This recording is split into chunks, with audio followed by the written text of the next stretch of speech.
well. I wasn't saying too much neither. I was a real moral asshole, a hard-working schoolgirl. I feel working in a factory, I gotta earn my dough.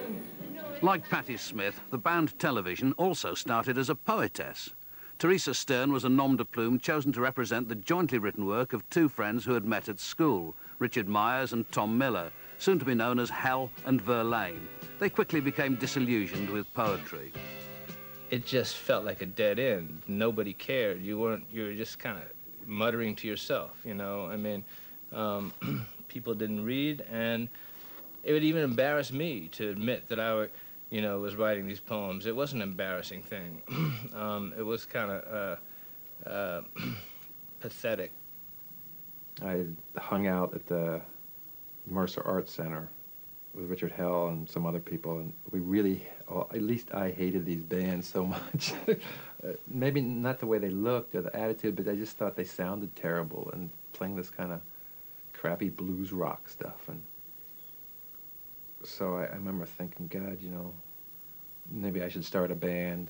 I had ideas about what an interesting band of that moment would be like, what they'd look like, what kind of material they would do.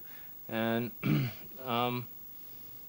I wondered how hard it was to play a bass. And Tom assured me it was easy. Hell and Verlaine's first outfit, the Neon Boys, was short-lived due to the lack of a second guitarist. The arrival of Richard Lloyd signalled a new band and a new name, Television. And I remember thinking, well, maybe we should have short hair because all these long-haired bands are awful. And the ripped clothes stuff was just, nobody knew how to sew and nobody cared. The idea was to,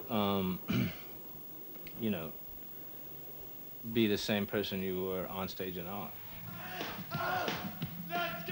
The Ramones all grew up on the same block in Forest Hills, Queens, an outlying borough of New York.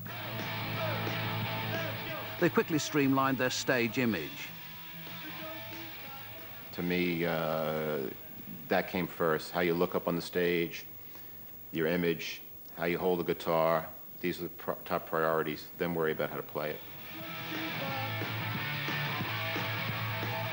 The Ramones were not brothers, nor were they related. Deciding that no one would be bothered to remember 4 last names, they settled on a joint surname. We just tried to find the instrument that we were most capable on, you know. People moved around. I mean, you know, Dee Dee started off on the guitar, and we moved him over to bass. Joey started off on the drums. We moved him to singer. We didn't play other people's songs. We were not capable of playing other people's songs. So we had to sit and write our own material.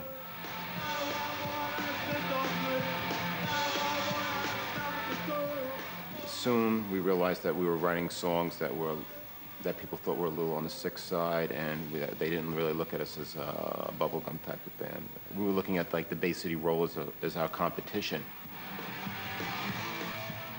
I guess we were influenced a lot by mental illness, things that we see around us. We couldn't really sing songs about cars and girls because we had no girlfriends or no cars.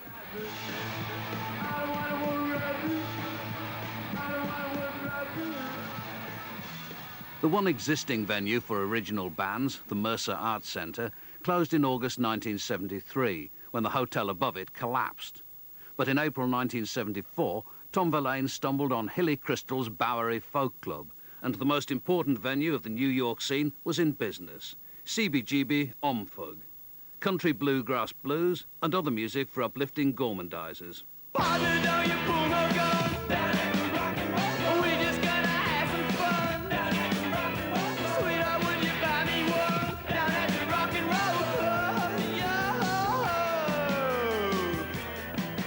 I remember in the early days, you'd walk down the Bowery, and people would just be lying, literally, in the streets. You'd have to step over people in the streets.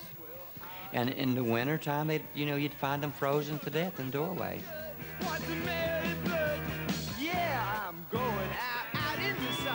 It's just a hole in a wall. That's all it is. Scotch and soda! Whoa! We just gotta have some fun. Sweetheart, would you buy me one? no doors in the dressing rooms, no doors in the bathrooms, holes in the wall. They had the dog there, used to take a crap all over the place. It had atmosphere. It looked like just about anything could happen there, and I think I did see just about everything happen there at one time or another. There'd be Hell's Angels and lunatic speed freaks throwing pool balls at you if you looked at them the wrong way in the back. I think the look is very much responsible for the whole sort of look of punk.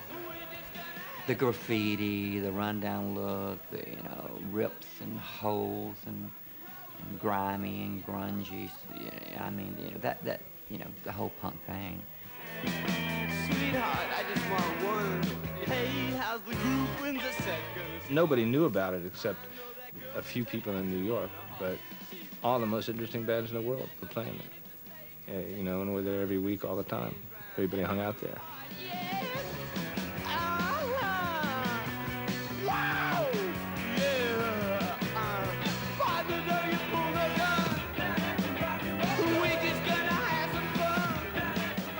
Almost anyone in the audience, if you didn't know it, could stand up at some moment and head towards the stage and tune up and be a member of a band.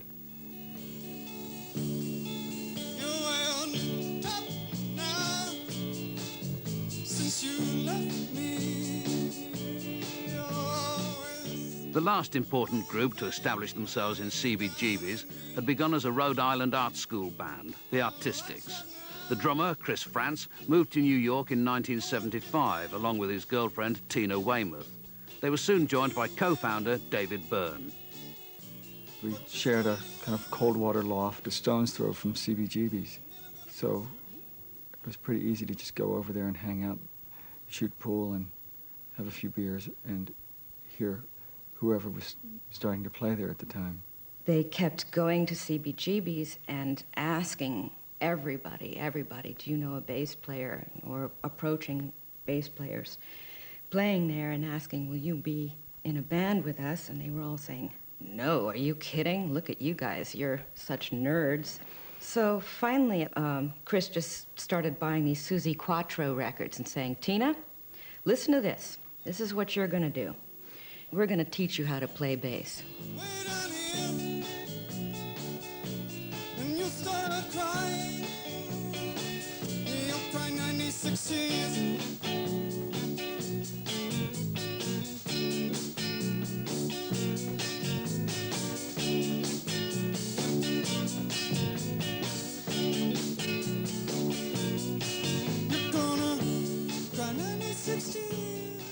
As soon as we had enough songs to play, whatever, 30, 35 minutes, we auditioned.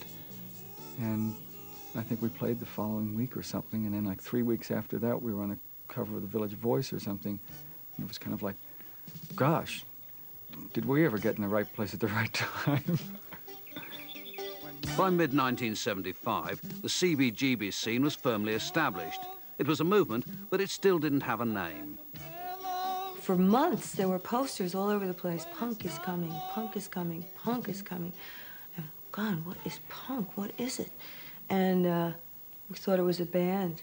It turned out to be a newspaper. I don't think anyone liked being called punk rockers, even though being lumped together and having this kind of handle made it easier for us all to be thought of as a movement and to be written about. Meanwhile, back in the jungle, CBGB's higher profile came too late for the New York Dolls. Touring had become difficult because the particular brand of Chinese heroin favoured by Johnny Thunders and Jerry Nolan could only be had in New York. An ill-advised Soviet chic stage image didn't help either. we were somewhere in some outpost, and John and Jerry had to go to New York to get medicine, and it was like really a drag. We just decided not to do it anymore. It was funny because, you know, they kind of got like New York, they got kind of bound to New York because that's where their pharmacist was. So it really became difficult to get around. At that point, Syl and I got this tour of Japan. They wanted us to come over, and I said, well, the band broke up, and they said, well, it really doesn't matter because they wouldn't know the difference. And it was like more money than I had ever had, really, in my life. So I came home, I didn't work until I ran out of money. People would call me up and say, I want you to work. And I'd say, I got money.